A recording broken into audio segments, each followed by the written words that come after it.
Joining us live on the line, Mr. David Bakhtiari. David, what's going on, buddy? Just a normal day out here in Green Bay.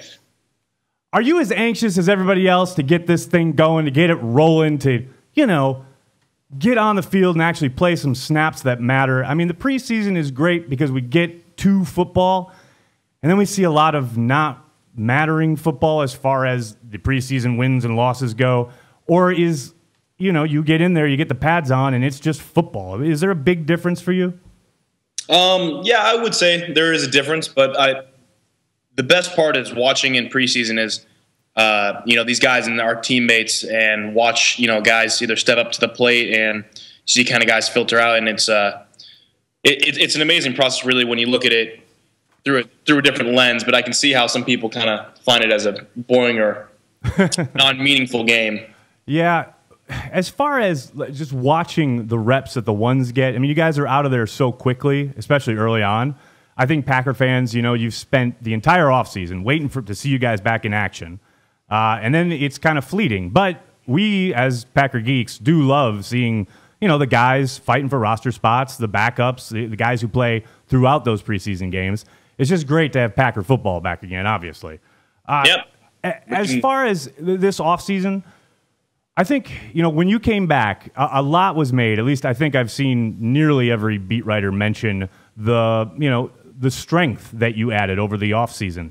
Was that a particular focus, or is that something that just happened? It was your, going into the second year in the league, it's just a natural course of you got a full offseason in the weight room, or did you specifically target trying to put on a little more weight? I'd say a little bit of both. I did want to put on more weight. I think it's a natural progression going from year one to year two, and to help me take that step, make that leap. But I mean, part of it, is every year the same thing. I go and train in the off season, and having a full off season definitely helped out a little bit more. It paid dividends, and also the fact that I was 21 last year, 21 turning 22, and now I'm a little bit older. I guess people are saying I'm starting to hit that man strength. Man strength, that's good stuff.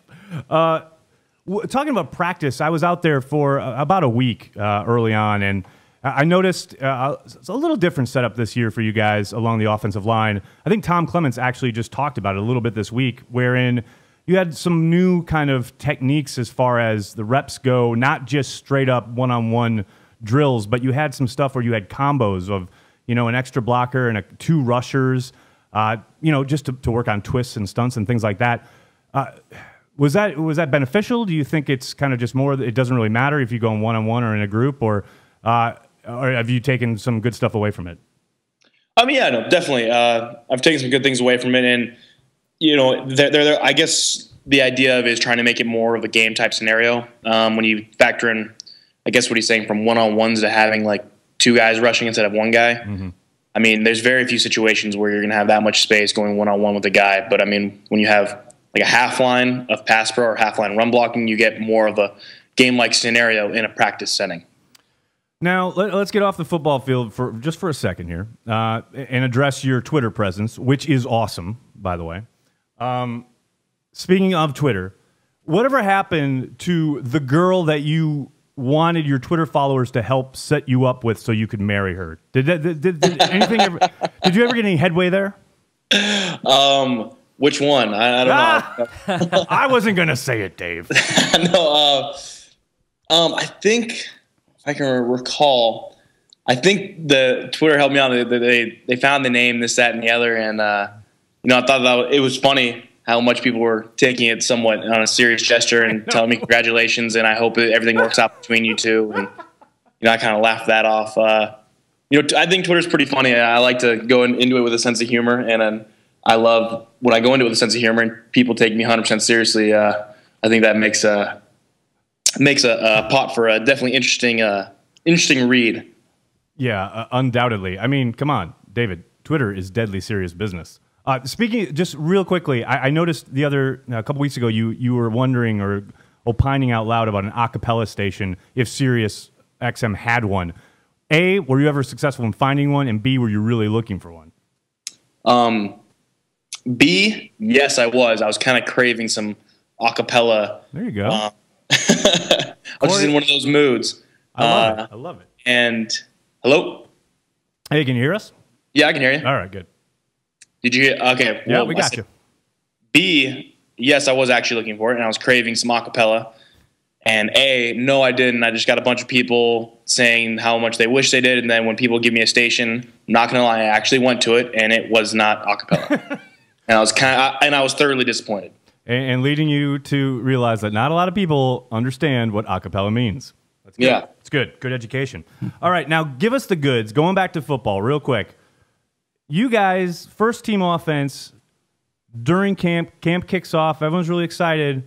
First team offense. Starting out in the Hudson Center every day. Very top secret stuff going on in there, no doubt. Now, be honest. Only like 2 or 3 people ever watch this show. So your secret is safe with us. You guys are practicing some, annexation of Puerto Rico type play that you're going to unleash on Seattle, right? Very, very close. We're actually working on a new creme brulee recipe, and it's supposed to be absolutely phenomenal. It's a new, different twist. We're using the biggest discrepancy we have is a type of blowtorch we want to use to kind of christen the top. We're working out the fine kinks, but it should be amazing. Mike is a great tinkerer, no doubt.